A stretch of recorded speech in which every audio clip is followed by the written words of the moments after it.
السلام عليكم ورحمة الله تعالى وبركاته. مرحبا بكم. قراءة صوتية جديدة. La deuxième séance de ma lecture audio du livre intitulé La sociologie de Erving Goffman. Chapitre 2. La métaphore théâtrale. C'est dans le premier livre qu'il publie, La présentation de soi, que Goffman décline de la manière la plus complète la métaphore du théâtre. À partir des notions d'acteur, de scène, ou encore de coulisses propres aux représentations théâtrales, il tente de comprendre certains aspects des interactions quotidiennes. La scène, ses enjeux et ses artifices. Imaginons une personne face à une ou plusieurs autres. Goffman nous propose de considérer que, dans ce type de situation, on a affaire à un acteur qui mène une représentation face à un public et adopte des expressions, en vue de contrôler les impressions de ce public. Ces expressions sont de différents types. Goffman identifie les expressions explicites, le langage verbal, les expressions indirectes, des gestes, des postures corporelles. Il attire tout particulièrement notre attention sur ce qu'il appelle les objets, les éléments matériels que l'individu emporte avec lui, vêtements, accessoires et enfin le décor, les éléments matériels plus stables, mobilier, décoration. Mais, que cherche ainsi l'acteur qui mène une représentation? Pour Goffman, l'enjeu de celle-ci est de proposer une définition de la situation qui présente une certaine stabilité, qui n'introduise pas de rupture dans l'interaction. Cette définition englobe deux choses. À un premier niveau, lorsqu'une représentation est réussie, les participants auront tendance à considérer que les acteurs sont valables, de même que leur activité, ainsi que leur public. Mais à un second niveau, au-delà même des acteurs en présence, l'appréciation portée lors de l'interaction a tendance à se diffuser à l'ensemble du groupe ainsi qu'à l'organisation à laquelle les acteurs appartiennent, chacun devenant ainsi, qu'il le veuille ou non, le représentant d'un collectif qui le dépasse. On peut dire qu'à ce second niveau, c'est la réalité même du monde social qui se trouve englobé. Ainsi, pour prendre un exemple qui nous est propre, la représentation réussie d'un professeur face à son auditoire de jeunes étudiants produit, au premier niveau, une appréciation positive du professeur et des étudiants en question. Mais elle s'étend aussi, au second niveau, à l'ensemble des professeurs, à l'ensemble de la jeunesse d'aujourd'hui, etc. En globalisant encore davantage, on peut affirmer que toute représentation contribue à produire un sentiment de réalité. On montrera plus bas comment celui-ci peut vaciller lorsque se produit un incident au cours de la représentation. Pour mener à bien la représentation, l'acteur dispose d'un appareillage symbolique, ce que Goffman appelle la façade, qui contribue à fixer la définition de la situation qu'il tente de donner. La façade englobe différents types d'éléments avec lesquels l'acteur va pouvoir jouer. En dehors de sa personne, il y a ce qu'on a appelé plus haut le décor, dans la mesure où il est généralement stable dans l'espace. Il suppose que l'acteur et son public s'y déplacent. C'est le cas notamment du médecin qui donne des consultations dans un grand hôpital universitaire. Exceptionnellement, le décor peut lui-même se déplacer, comme dans le cas de grands défilés officiels ou de cortèges funèbres. Attaché à l'acteur, il y a la façade personnelle, une notion dans laquelle Goffman rassemble les signes distinctifs de la fonction et du grade, le vêtement, le sexe, l'âge et les caractéristiques raciales, la taille et la physionomie, l'attitude, la façon de parler, les mimiques, les comportements gestuels et autres éléments semblables. Parmi ces éléments de façade, certains sont stables et ne sont pas modifiables, comme le sexe, les caractéristiques raciales, etc. D'autres, en revanche, peuvent être adaptés à chaque représentation, comme les gestes, les mimiques, etc. Le plus souvent, le décor et la façade personnelle convergent. C'est le cas dans l'exemple donné par Goffman. Des mandarins dans la Chine de la fin du XIXe siècle, ces dignitaires sont transportés en grande pompe à travers la ville, sur des fauteuils somptueux portés par huit hommes, éléments du décor. À la carrure forte, ils arborent l'allure du fonctionnaire et adoptent cet air sévère et intraitable, une mine menaçante, élément de la façade personnelle. Dans d'autres situations, il peut se faire qu'un élément diverge de l'ensemble. Il attire alors immédiatement l'attention, comme lorsqu'un acteur qui paraît être d'une condition supérieure à celle de son public se comporte contre toute attente d'une manière simple, familière ou timide. Les acteurs et leur public ne portent pas de rien pour produire leur représentation et son interprétation. Ils mettent en scène, en les idéalisant, les valeurs communément associées à certaines positions sociales. Dans la plupart des cas, comme par exemple les mandarins chinois dont on vient de parler, il s'agira d'idéaliser le rôle qu'on occupe soi-même ou auquel on aspire et auquel est associée une certaine considération.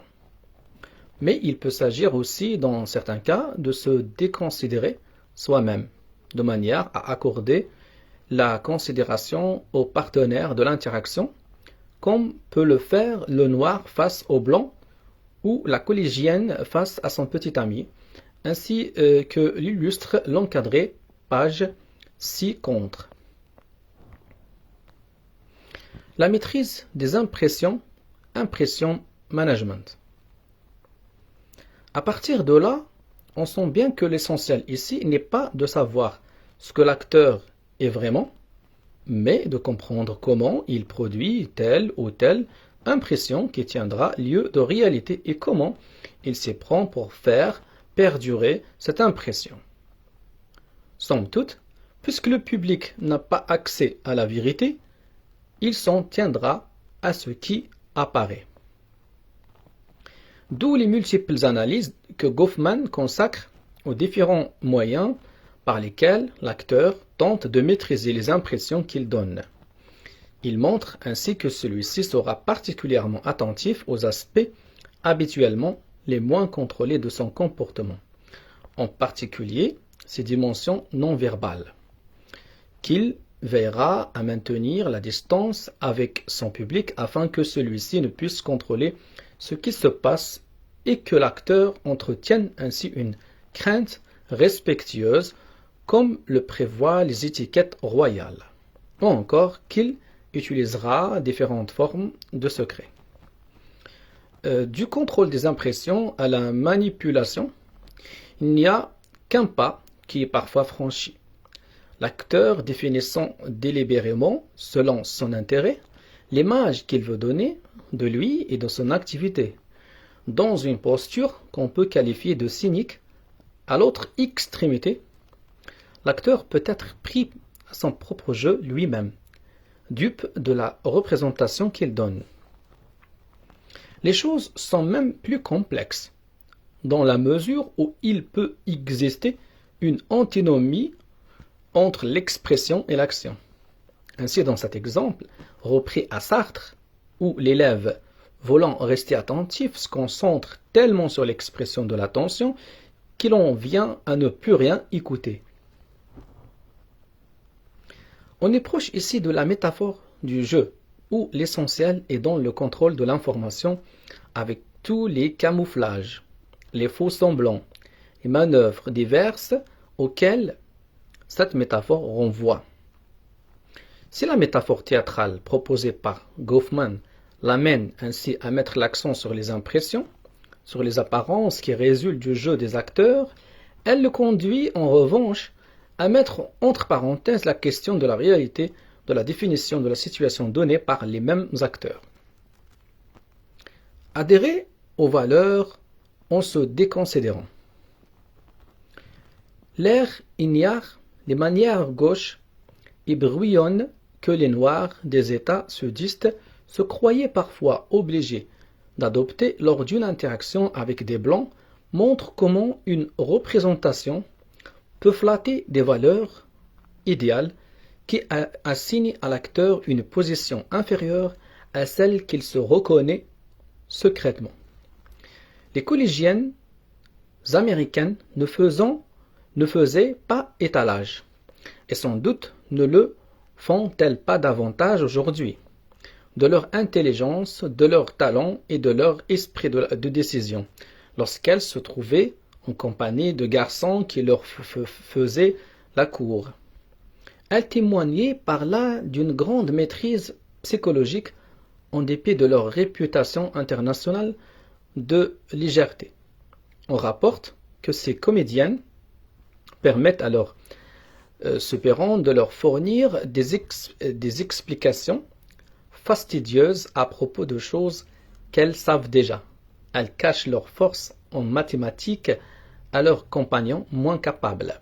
Elles se laissent battre au ping-pong in extremis.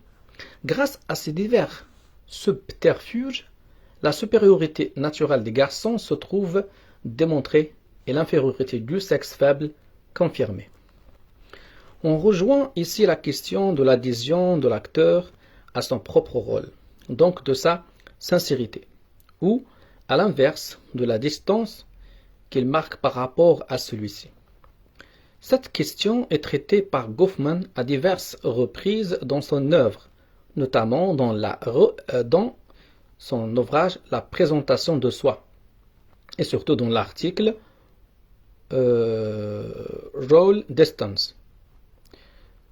Les lectures qui ont parfois été faites de ce dernier texte peuvent donner à penser que le détachement avec lequel l'acteur joue son rôle, manifestant au public qu'il ne s'identifie pas au moi auquel ce rôle est communément associé, témoigne de ce que, derrière le masque de l'acteur, il y aurait un moi réel, personnel, qui rendrait possible cette distance au rôle.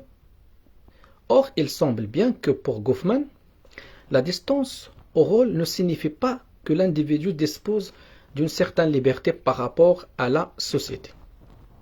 Elle signifie plutôt que dans certaines circonstances, il est en mesure de prendre de la distance vis-à-vis d'un rôle pour mieux manifester son allégeance à un autre rôle. Ce qui rend possible la distance au rôle n'est donc pas l'existence d'un moi qui échapperait aux déterminations sociales, mais bien la multiplicité des rôles occupés par chaque individu. Dès lors, le concept de distance au rôle aide à combattre la tendance touchante qui consiste à garder une partie du monde à l'abri de la sociologie. Et cet article montre que la distance au rôle est presque autant sujette à l'analyse du rôle que les tâches centrales des rôles eux-mêmes. Ainsi, pour reprendre l'exemple développé en introduction de cet ouvrage, le rôle joué par la prostituée dans sa sphère privée, qui lui permet de maintenir parfois une certaine distance par rapport à son rôle de professionnel, ne correspond pas plus à son moi réel, profond, que celui qu'elle expose en tant que professionnel. Il s'agit seulement d'un autre rôle. Métaphore du théâtre et métaphore du jeu. Deux ouvrages de Goffman se réfèrent de manière centrale à la métaphore du jeu. Son ouvrage en 1961 intitulé Encounters et un autre ouvrage en 1969 intitulé Strategic Interaction. Occupons-nous du second, ça veut dire de l'ouvrage Strategic Interaction. Occupons-nous du second, qui est aussi celui où la réflexion de l'auteur est la plus aboutie. Goffman s'inscrit dans le courant utilitariste, proche de la pensée économique, qui met l'accent sur l'individu en tant qu'il poursuit des intérêts et qu'il se comporte de manière rationnelle et calculatrice. Il s'intéresse tout particulièrement aux situations conflictuelles, confrontations armées, espionnage et contre-espionnage, mais il est d'avis que le cadre d'analyse qu'il développe vaut aussi pour les relations professionnelles, dans lesquelles il existe généralement des différences d'intérêt entre acteurs. Un acheteur et un vendeur, un travailleur et son supérieur hiérarchique, voire aussi pour les relations de caractère privé. Goffman revient notamment sur une opposition qui apparaissait déjà sous une forme un peu différente. Dans la présentation de soi, ça veut dire dans son ouvrage intitulé La présentation de soi, il distingue d'une part ce qu'il appelle la communication, qui se réfère au message explicite que les personnes échangent, et de l'autre, les expressions que les personnes laissent transparaître, qu'elles en soient ou non conscientes. Il montre que dans les situations conflictuelles, l'enjeu pour un acteur réside essentiellement dans la maîtrise de ses expressions, et donc des impressions qu'il transmet à ses adversaires, ainsi que dans le décodage des expressions que son adversaire laisse paraître. Le contenu des messages communiqués est en revanche plus secondaire. Ce jeu autour des impressions s'appuie forcément sur des informations partielles et ambiguës, les comportements non verbaux des acteurs, le cadre où se déroule l'interaction, etc. Ce qui conduit Goffman à se rapprocher de la conception de la rationalité limitée mise en avant par Herbert Simon. Pour cet économiste, lorsqu'un acteur est confronté à une décision complexe, il ne dispose généralement pas de toute l'information dont il aurait besoin. Par ailleurs, ses capacités de traiter cette information sont limitées. En conséquence, l'acteur ne choisit généralement pas la solution optimale, comme le prétend la théorie classique, mais s'arrête à une solution parmi d'autres qu'il estime satisfaisante. Strategic Interaction est assurément l'ouvrage de Goffman qui met le plus l'accent sur le côté égoïste et calculateur de l'individu dans l'interaction. Autrement dit, c'est l'ouvrage qui se rapproche le plus de l'individualisme méthodologique. À ce titre, hormis Encounters et les liens avec la métaphore théâtrale que l'on vient d'élucider, il apparaît relativement isolé dans l'ensemble de l'œuvre. Il tranche en tout cas avec les travaux que nous abordons dans les 3 chapitres suivants, où l'interaction est approchée par Goffman comme un phénomène proprement social, ce qui les rapproche davantage d'une perspective holiste. C'est la question de la réalité, de l'identité, qui se cacherait derrière des rôles n'est pas de celle qui intéresse Goffman. On peut en dire de même en ce qui concerne la question de la moralité de l'acteur. Les impressions comptent davantage que la réalité de celle-ci. C'est ce qu'il souligne dans un passage de son ouvrage La présentation de soi, souvent cité par les commentateurs. Il dit « En tant qu'acteur, les individus cherchent à entretenir l'impression selon laquelle ils vivent conformément aux nombreuses normes qui servent à les évaluer, eux-mêmes et leurs produits. Parce que ces normes sont innombrables et partout présentes, les acteurs vivent bien plus qu'on ne pourrait le croire dans un univers moral. Mais dans la mesure où ce sont des acteurs, ce qui préoccupe les individus, c'est moins la question morale de l'actualisation de ces normes que la question amorale de la mise au point d'une impression propre à faire croire qu'ils sont en train d'actualiser ces normes. Leur activité soulève donc bien des questions morales, mais en tant qu'acteurs, ils ne s'y intéressent pas d'un point de vue moral, et sont sous ce rapport des boutiquiers de la moralité. La fausse note. Si le but des acteurs en représentation est de produire une définition commune, acceptable de la situation, à l'inverse, on dira qu'il y a fausse note lorsqu'une rupture s'introduit dans cette définition. Par exemple, suite à une gaffe ou à un impair commis par un des acteurs en présence. Ceci va avoir des effets à différents niveaux. D'abord, celui de l'interaction elle-même, où chaque participant va ressentir un malaise, une gêne, un trouble lié à la mise en question de la réalité commune. Ensuite, au-delà de l'interaction, c'est la profession, l'organisation, bref, le collectif auquel appartient l'acteur maladroit dont la réputation est affectée. Ainsi, lorsqu'un chirurgien commet une erreur au cours d'une intervention, c'est non seulement sa réputation en tant qu'homme et médecin qui se trouve entachée, mais aussi celle de l'hôpital où il professe. Enfin, c'est au niveau du moi de l'acteur qu'une faille est introduite. Lorsqu'une rupture se produit, il arrive qu'elle détruise l'image de soi autour de laquelle la personnalité de l'acteur s'est édifiée.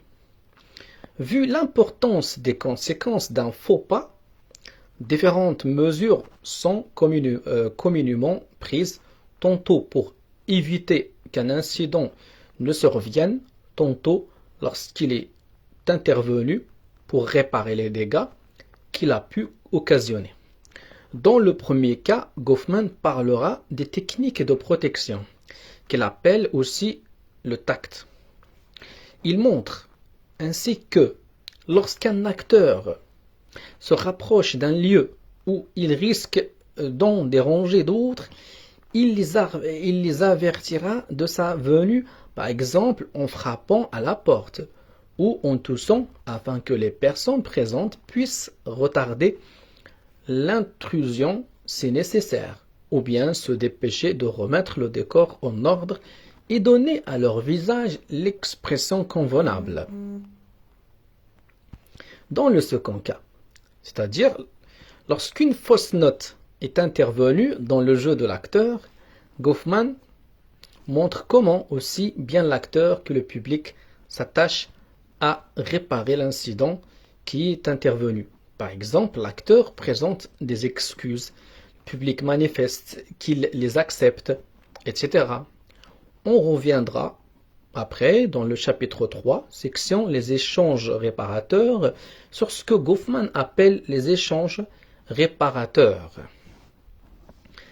Les acteurs stigmatisés. Les questions que l'on vient de traiter, maîtrise des impressions et fausses notes, prennent une portée particulière lorsque des interactants stigmatisés sont en scène. Dans son ouvrage Stigmate, Goffman définit comme stigmatisé l'individu qui présente un attribut qui le disqualifie lors de ses interactions avec autrui. Cet attribut qui jette le discrédit consiste dans une société particulière. Le cas du stigmatisé n'est particulièrement qu'en apparence. Goffman estime en effet que par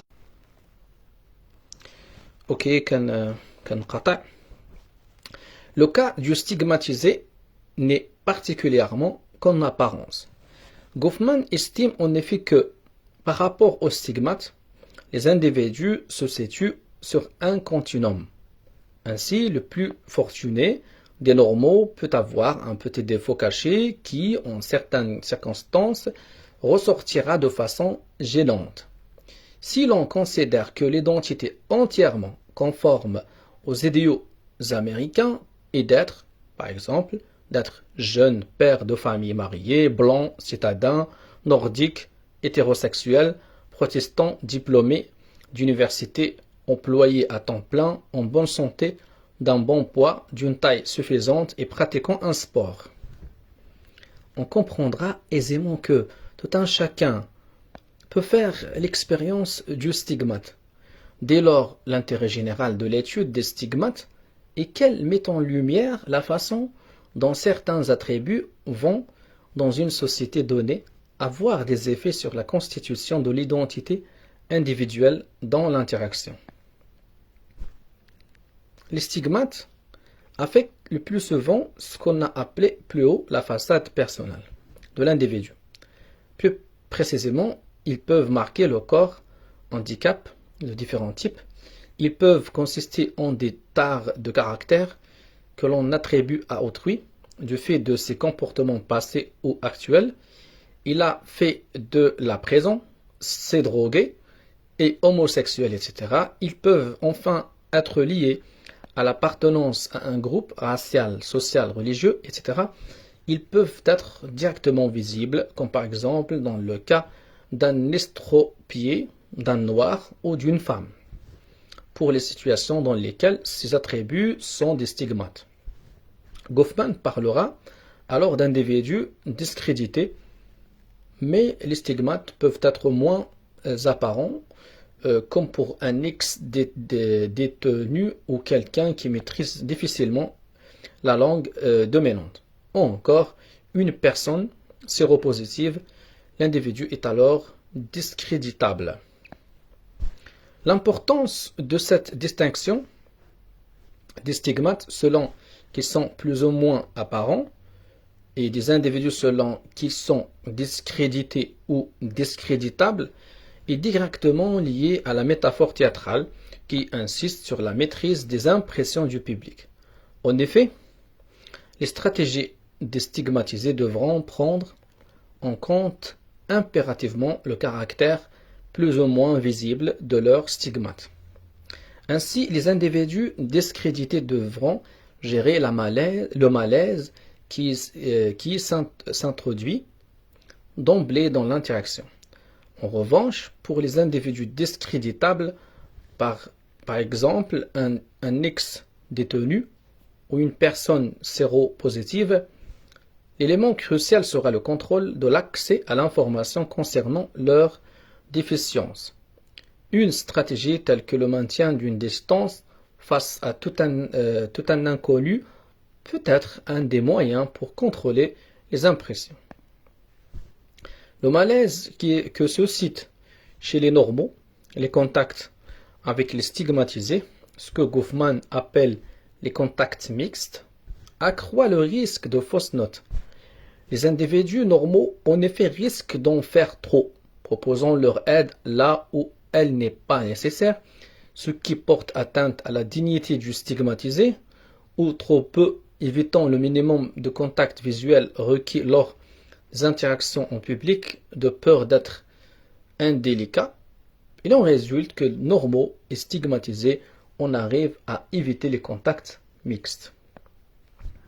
Au vu de ces difficultés, les stigmatisés peuvent, avec d'autres partageant le même attribut, former une communauté qui tentera de faire admettre une contre-définition de leur identité comme personnes pleinement humaines, avec le risque qu'aux yeux des normaux, l'existence même de cette communauté est à fortiori sans militantisme pour faire accepter le stigmate, confirme la différence qu'on cherche à amoindrir. Déploiement de l'analogie équipe et région. Les équipes. On a considéré jusqu'à présent que chaque acteur chaque membre du public était en quelque sorte seul face à l'ensemble des interactions. Or, Goffman introduit dès le deuxième chapitre de son ouvrage La présentation de soi la notion d'équipe, qui renvoie à un ensemble de personnes dont la coopération très étroite est indispensable au maintien d'une définition donnée de la situation. Par exemple, on peut considérer que deux conjoints qui reçoivent des amis chez eux forment une équipe. En effet, ils vont être amenés à cacher certaines divergences pour donner l'image d'un couple uni. Ou encore, ils vont contrôler l'accès à certaines pièces moins propres et moins ordonnées pour donner l'impression qu'ils soignent leur intérieur, etc.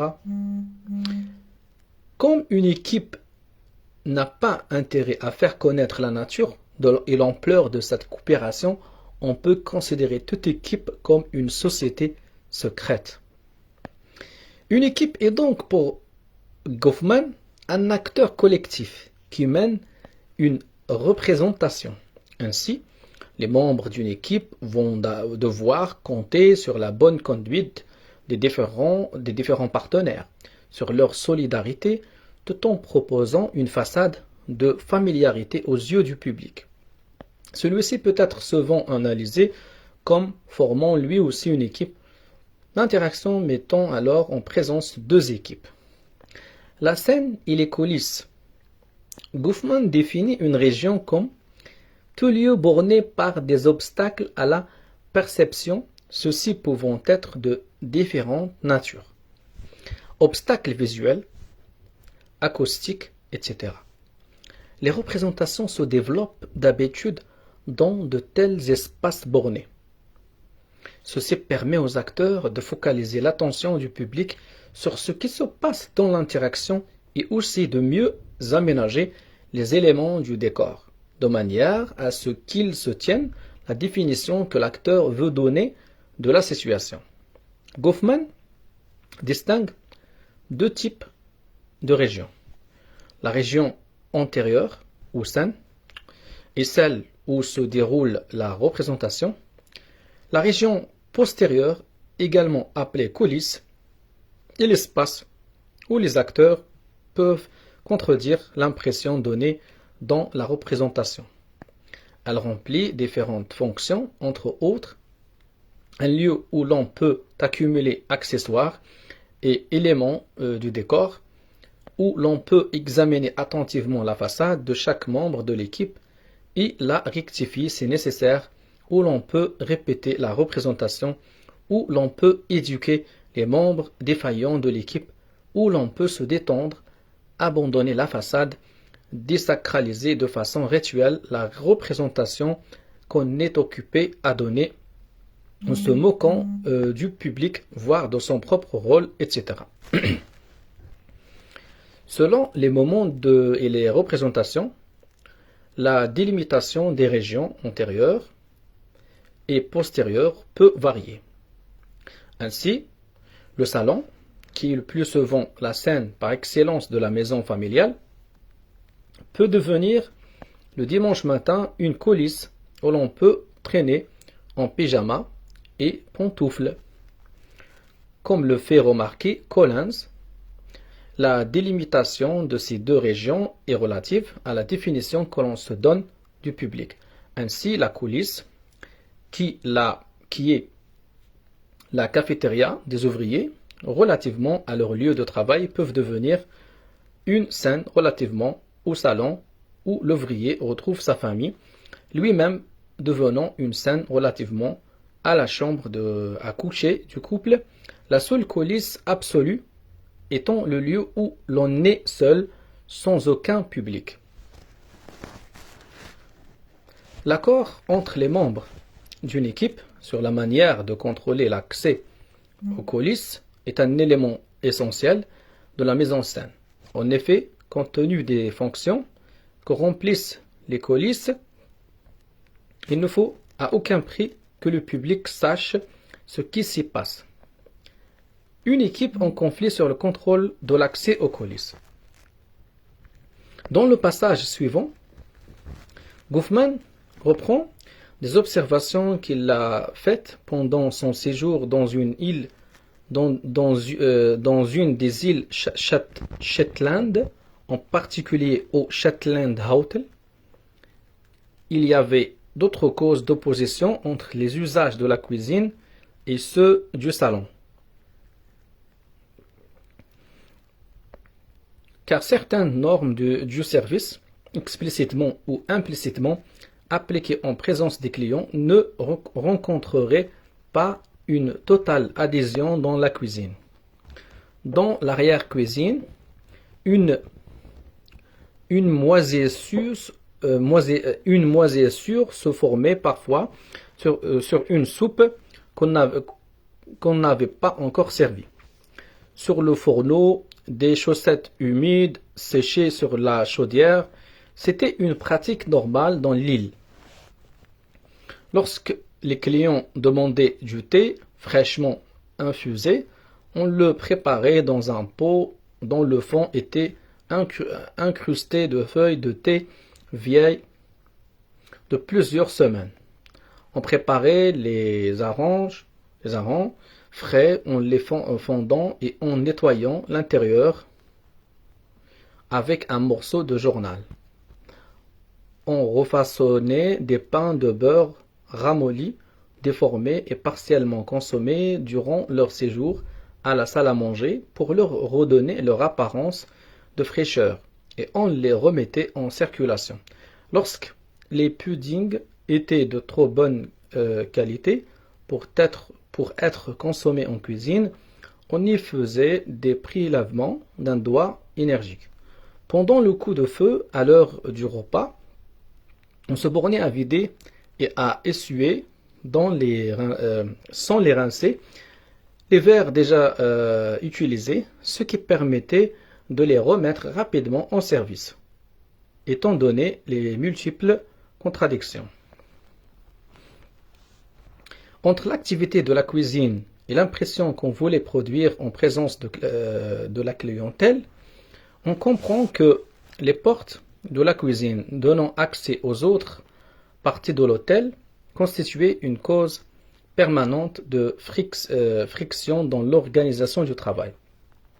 En effet, les servantes voulaient laisser les portes ouvertes pour faciliter les allées et venues avec leurs plateaux, pour pouvoir s'informer si les clients étaient disposés ou non à se faire servir et pour rester le plus possible en contact avec eux. Du fait qu'elles jouaient un rôle de domestique devant leurs clients, les servantes pensaient qu'elles n'avaient rien à perdre à se laisser observer dans leur propre milieu par ceux qui jetaient un regard dans la cuisine en passant devant les portes ouvertes. Les patrons, au contraire, voulaient laisser la porte fermée afin que la découverte de leur comportement en cuisine ne vînt pas discréditer le rôle de bourgeois que les clients leur attribuaient. Il ne se passait guère de jour que ces portes ne fussent alternativement ouvertes et refermées par de furieuses poussées. Une porte à va-et-vient du type de celle qu'on utilise dans les restaurants modernes, ou encore une petite ouverture vitrée dans la porte, qui aurait pu faire office de Judas, un procédé de théâtre utilisé dans beaucoup de petits commerces, aurait en partie résolu ce problème de mise en scène. La métaphore théâtrale dans la suite de l'œuvre. La métaphore théâtrale, avec les notions de représentation, de rôle, de façade, qui lui sont associées, structure donc ce premier ouvrage de Goffman qui est la présentation de soi. Dans les ouvrages ultérieurs, cette métaphore n'occupera plus la place centrale. Pourtant, Goffman n'y renoncera pas tout à fait, la faisant encore intervenir ça et là. Ce n'est que dans son dernier ouvrage, Les cadres de l'expérience, qu'il revient plus longuement sur le concept de représentation. Il le réserve désormais pour l'analyse d'une partie des interactions, celle où un ou plusieurs acteurs sont l'objet d'une attention prolongée de la part des autres. Sont ainsi visées les différentes formes de spectacle, théâtre, ballet, concert, etc. Mais aussi de manière moins pure les rencontres sportives ainsi que les cérémonies comme les mariages, les enterrements, etc. Assez logiquement, Goffman s'attache alors à pointer les différences qui séparent l'expérience du théâtre et autres spectacles de celle des interactions quotidiennes. D'abord, la différence centrale que l'on vient d'évoquer. Au théâtre, le spectateur peut et doit regarder l'acteur de façon prolongée sans l'offenser, tandis que dans les interactions quotidiennes, on doit au contraire faire preuve de circonspection dans le regard qu'on porte sur autrui. Il relève également d'autres différences. Au théâtre, la scène est généralement bien distincte de la salle, ce qui n'est pas le cas des interactions quotidiennes. Au théâtre, une partie des protagonistes connaissent à l'avance tout le déroulement de l'action, ce qui ne vaut pas non plus pour les interactions quotidiennes, etc. Selon Tura, 2012, la lecture de l'ouvrage La présentation de soi a pu faire croire, surtout aux lecteurs francophones, l'auteur pointe des biais dans la traduction de l'ouvrage, que la métaphore théâtrale a été utilisée par Goffman comme un modèle s'appliquant à toutes les interactions sociales. Il n'en est rien, estime ce commentateur, pour qui les analyses reprises dans les cadres de l'expérience dévoilent en fait le véritable projet de Goffman, qui est de s'appuyer sur l'analyse de l'expérience théâtrale pour mieux comprendre les interactions quotidiennes. En quoi elles s'en rapprochent, en quoi elles s'en écartent? Bref, il s'agit de se servir de la métaphore théâtrale comme d'un instrument heuristique qui permet de se distancier des relations ordinaires et d'en décrire certaines caractéristiques. Voilà, donc j'arrive à la fin de ce chapitre. Dans la prochaine séance, je vais lire le 3e chapitre intitulé Règles et rites.